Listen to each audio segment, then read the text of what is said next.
Hello and welcome straight from New Delhi. You're watching DD India Live. I'm Gautam Roy. Coming up in the next 30 minutes. Lawmakers in the British Parliament debate emergency law for rescue of the country's last remaining steel factory, British Steel. Iran's foreign minister pushes for fair and honorable agreement from an equal position in nuclear talks with the United States in Oman. And Russia's foreign minister Sergei Lavrov speaks at the Antalya Diplomacy Forum in Turkey, says US President Trump seems to understand much more about what's going on in Ukraine than any European leader.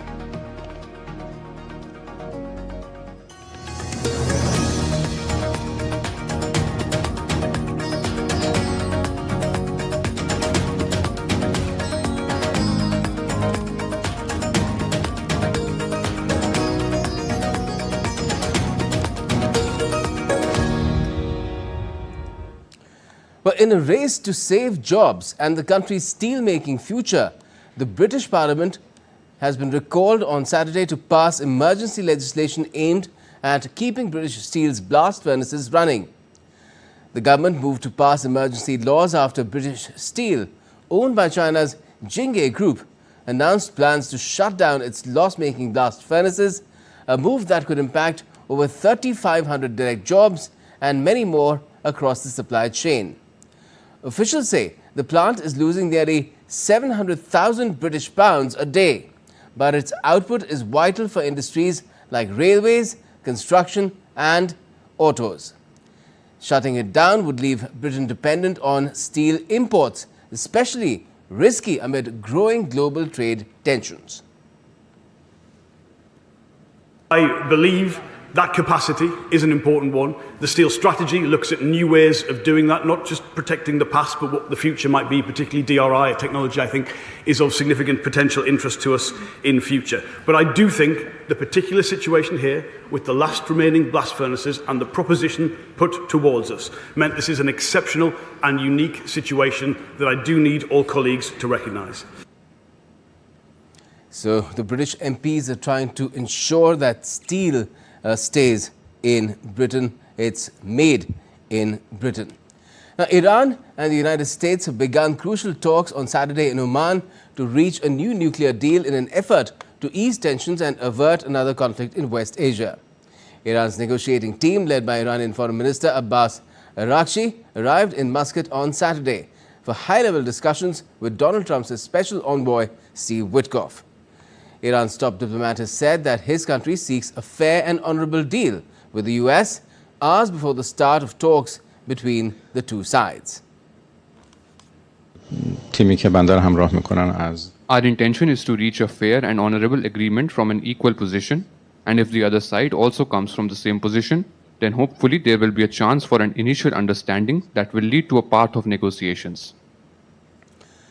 Donald Trump has given Iran a 2-month deadline to accept a deal that would lead to Iran shrinking its nuclear footprint or eliminating its program altogether. Trump said ahead of high-stakes weekend talks over the state's nuclear program that Iran can't have a nuclear weapon. And I want them not to have a nuclear weapon. I want Iran to be a wonderful, great, happy country. But they can't have a nuclear weapon. And we're negotiating with them on Saturday with the currency of choice. We're always going to be, as long as you have somebody smart. And you know what? If a nation said we're not going to be on the dollar, I would tell you that within about one phone call, they would be back on the dollar. You always have to keep the dollar. And Russian Foreign Minister Sergei Lavrov has said on Saturday that US President Trump understands the Ukraine conflict better than any European leader, emphasizing the need to address its root causes. Speaking at the Antalya Diplomacy Forum, Lavrov also confirmed no direct Russia-Ukraine talks took place, while he and Turkey's Foreign Minister Hakan Fidan discussed a possible ceasefire and energy cooperation. Also, US and Ukrainian officials held tense talks on a proposal that would grant the US access to Ukraine's significant mineral wealth, including rare earth minerals like lithium, titanium and zirconium. These minerals are crucial for high-tech products and Ukraine has deposits of 20 critical raw materials worth several $1 trillion. The US wants access to Ukraine's mineral deposits and requires Kyiv to place it in a joint investment fund all income from the exploitation of natural resources by Ukrainian state and private firms. Though the proposed deal doesn't include US security guarantees for Ukraine's fight against Russia. Meanwhile, President Volodymyr Zelensky has called on allies to make progress on a possible military deployment that could act as a deterrent against future Russian attacks after a halt in the fighting. You know that Ukraine has a shortage of air defense systems. You know that Patriot systems can effectively protect against ballistic threats. You also know that we are forced to move the systems we have around the country to give at least temporary protection to different cities. And you know what happens when even one system goes out of service. It means lost lives. I thank every leader, every country, everyone present here who's working with us on a new format, a format for a guarantee force, the coalition of the willing, a united force that can be part of the future security guarantees for Ukraine and at least our part of Europe after this war. Now, RT correspondent Anastasia Borodina has sent this report from St. Petersburg as US President Trump's advisor Witkoff is set to meet, has met, in fact, Vladimir Putin. The president has been quite clear that he's been continually frustrated with both sides of this conflict, and he wants to see this fighting end. He wants the war to end. We believe we have leverage in negotiating a deal, a peace deal, and we're going to use that leverage, and the president is determined to see this through. The talks between the Russian President Vladimir Putin and US Special Envoy to the Middle East, Steve Witkoff, have lasted for over 4 hours, and 4.5 hours to be precise. We have not heard any statements from either of the sides just yet, but earlier the Kremlin spokesperson Dmitry Peskov stated that we should not expect any breakthroughs following the talks, as this was just the continuation of the diplomatic work between the two nations. And this was the third meeting between Putin and Witkoff. The White House, on its behalf, underlined that Witkoff's visit to Russia, to St. Petersburg, is another step towards achieving truce in Ukraine. And the Kremlin spokesperson earlier also stated that the leaders of both countries, Putin and Trump, may potentially hold a phone conversation following the talks between Putin and Witkoff. Both sides have a position. There is no need to expect any immediate progress here. The process of normalization of relations is happening right now. The search for common ground to resolve this conflict. Bilateral relations and normalization of the relations were discussed in Istanbul. With Witkoff here, the main discussions will be about the settlement of Ukraine conflict. The main stumbling block is Kiev's and Brussels' lack of desire to accept the reality on the ground and how much territory Russia has already liberated. And according to reports, after Witkoff met with Dmitriev, who's Putin's special envoy for investment and economic cooperation, Witkoff sat down with Trump and delivered a clear message that the fastest way to actually achieve a peace deal is to give Russia the ownership over 4 eastern regions in Ukraine. The largest issue in that conflict are these so-called 4 regions: Donbass, yes. Crimea, the names Lugansk, and there's 2 others. They're Russian-speaking. Yep. There have been referendums where the overwhelming majority of the people have indicated that they want to be under Russian rule. Yes. I think that's the key issue in the conflict. So while it seems that there is some sort of common ground between Moscow and Washington, we also have Kiev's and EU's position in all of this as well. And at the end of it all, the situation and the ceasefire seems not as close as Washington is trying to portray it. And Ukraine's Foreign Minister Andriy Sybiha has advocated on Saturday that NATO membership should remain a priority, calling Ukraine's experienced army a cost-effective boost to transatlantic security. However, Russia continues to oppose Ukraine's NATO bid. It seeks territorial concessions and believes believes its battlefield gains strengthen its hand in future negotiations. Ukrainian membership in NATO should not be off the agenda. That's about transatlantic security. That's about our contribution. Ukraine now has 110 brigades with daily combat experience. And of course, it will be a realistic, true contribution in a future transatlantic security. And by the way, the most cheapest one. And now let's talk about the tariff wars. Well, Donald Trump insists that his tariff policy is doing really well despite China hiking levies on U.S. goods to 125% in this spiraling trade war between the world's two biggest economies. Investors dumped U.S. government bonds, the dollar tumbled, and stocks seesawed after Beijing's retaliation against Trump deepened concerns on already traumatized global markets.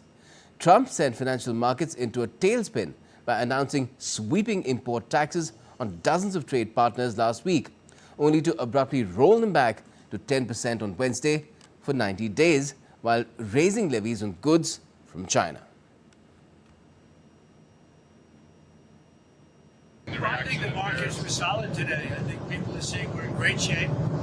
We're making a lot of money as a country now for the first time in a long time. We were losing billions of dollars a day, and now we're making billions of dollars a day. It's a big difference. And we then brought it down to 10%. And so that made it a little bit less, but I did that because I wanted to be fair to other people, to other countries. Meanwhile, the White House said later that Trump remained optimistic about a deal with China and added that 15 other countries have offered on the table during his 90-day pause in their tariffs. I won't reveal or get ahead of our trade team as these negotiations are obviously ongoing, but I can tell you very good progress has been made. Jameson Greer was on television this morning and I spoke to him, and he confirmed that more than 15 offers are already on the table, which is remarkable in just a mere matter of days. And as I said earlier, we've heard from more than 75 countries around the world. Taiwan officials held their first tariff talks with U.S. officials on Friday, with both sides looking forward to further discussions soon. The two sides exchanged views on a video conference on reciprocal tariffs between Taiwan and the U.S., non-tariff barriers to trade, and a number of other economic and trade issues, including export controls. While Taiwan, facing tariffs of 32%, complained they were unfair, it moved quickly to lay out proposals with the United States, offering a zero-tariff regime and greater purchases and investments in the country. On Wednesday, U.S. President Trump said he would temporarily lower the hefty duties he had just imposed on dozens of countries while further ramping up pressure on China. Taiwan has long sought a free trade deal with the United States, even though the two have no formal diplomatic ties. The United Nations humanitarian body will reduce its staff of about 2,600 people by 20%, its chief said on Friday, citing a wave of brutal cuts, including U.S. funding reductions by the Trump administration. The global aid situation has grown dire since Donald Trump ordered the dismantlement of the U.S. Agency for International Development, or USAID, early this year.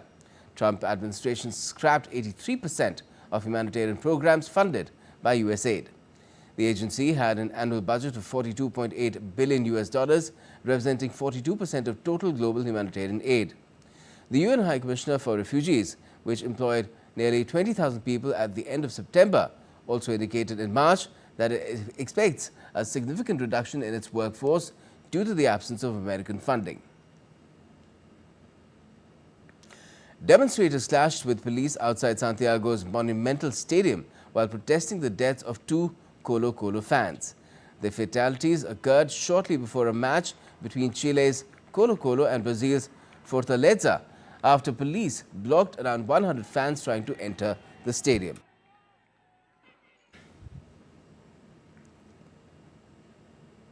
The 2025 Hanoi Tourism Gift Festival kicked off with a vibrant art performance drawing thousands of locals.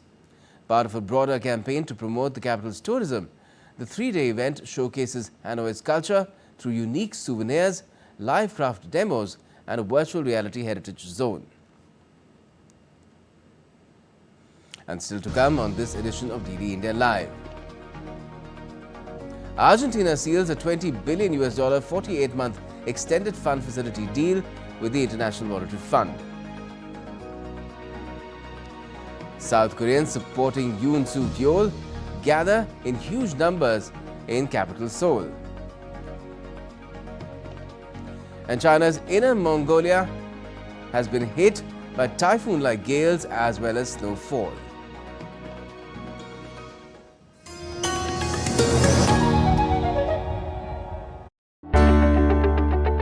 Why is there such an angst over historical characters? The portrayal of India's history. Our history is still not Bharat's history. And the history, which we were taught, which we read, is like the history of, the invaders. If you try to consistently erase the truth and lie about the truth and consistently spread falsehoods, they were so prejudiced and so hell-bent on pushing their own ideological political agenda. A historian is first Marxist or first communist, and then he behaves like a historian.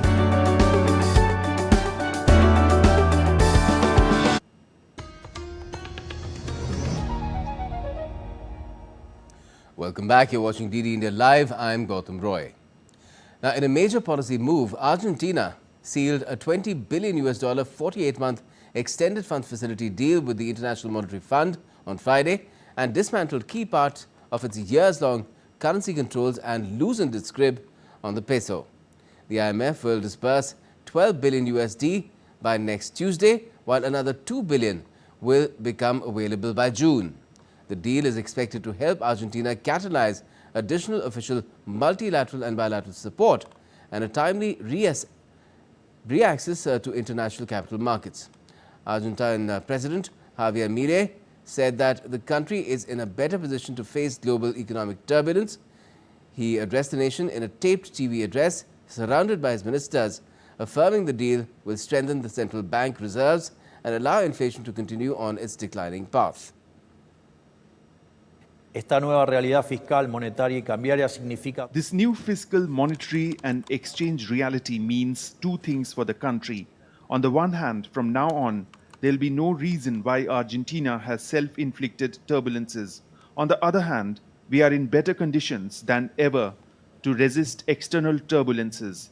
Never has Argentina been better equipped in its economic foundations to resist tensions from the global economy. BID y un repo del Banco Central. A major development in South Korea's presidential race has also come along. Reports say that Seoul Mayor Oh Si-hoon will not run for president. Si-hoon had been seen as a key contender for the Conservative Party nomination, but he has reportedly dropped out of the race. Meanwhile, South Korean opposition leader Lee Jae-myung declared his bid for the presidency this week, promising to fix inequality and spur economic growth. Now, these developments have come as South Korea prepares for a 3rd of June election to replace impeached President Yoon Suk-yeol, who was ousted last week after the Constitutional Court upheld his impeachment over a controversial declaration of martial law in December last year.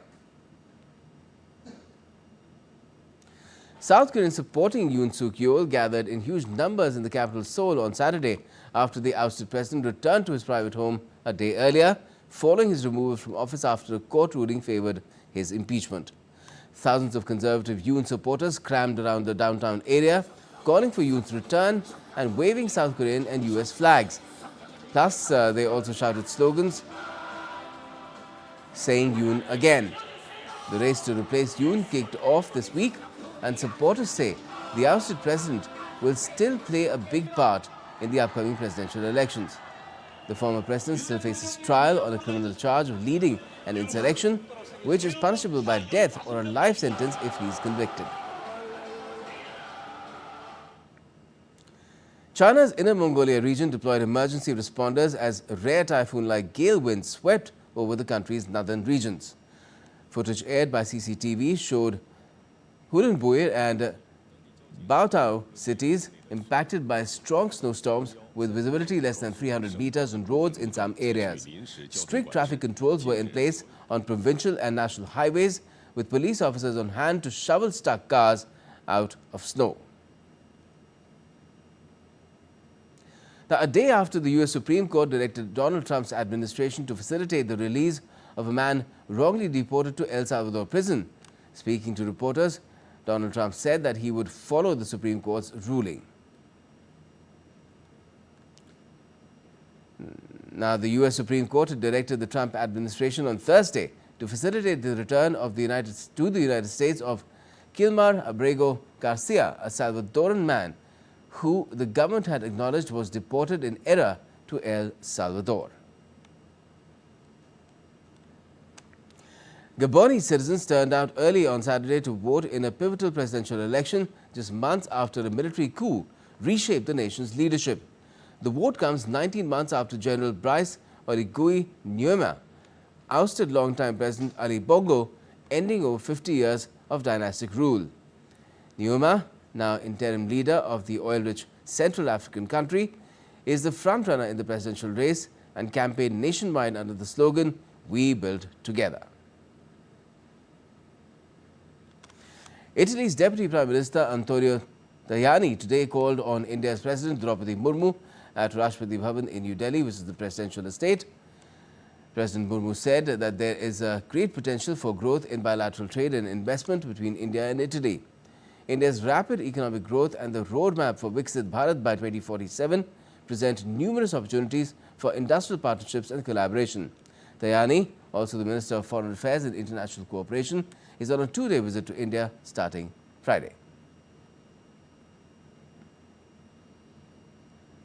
And 2 more terrorists have been killed in an ongoing operation in Jammu and Kashmir's Kishtwar district on Saturday, in a major success for security forces, resulting in the foiling of Pakistan's ceasefire violation. Top Jaish-e-Mohammed commander Saifullah has been neutralized along with 2 other Pakistani terrorists in an ongoing encounter. So far, 3 JEM terrorists have been confirmed dead.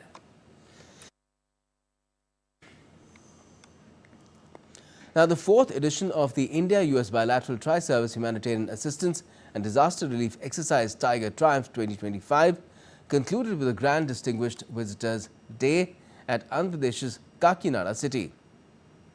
The DV Day showcased seamless coordination and execution of complex amphibious operations, including standoff and hard beaching drills, as well as slithering operations by Special Operations Forces. Exercise Tiger Triumph 2025 marks a significant milestone in reinforcing the shared commitment of India and the United States towards regional stability and enhancing interoperability between their armed forces. And in some sporting updates, FIFA President Gianni Infantino continued his whistle-stop tour of the 2025 Club World Cup host cities on Friday. Infantino made a visit to Cincinnati's TQL Stadium, which is set to host 4 group stage matches at the tournament, beginning with Bayern Munich's opening match against Auckland City. Of the 11 host cities, Infantino has taken a stop in Atlanta, Pasadena, Charlotte, Nashville, Orlando and Philadelphia so far. The first edition of the expanded 32-team Club World Cup kicks off at Hard Rock Stadium on the 14th of June, with New Jersey's MetLife Stadium hosting the final on the 13th of July.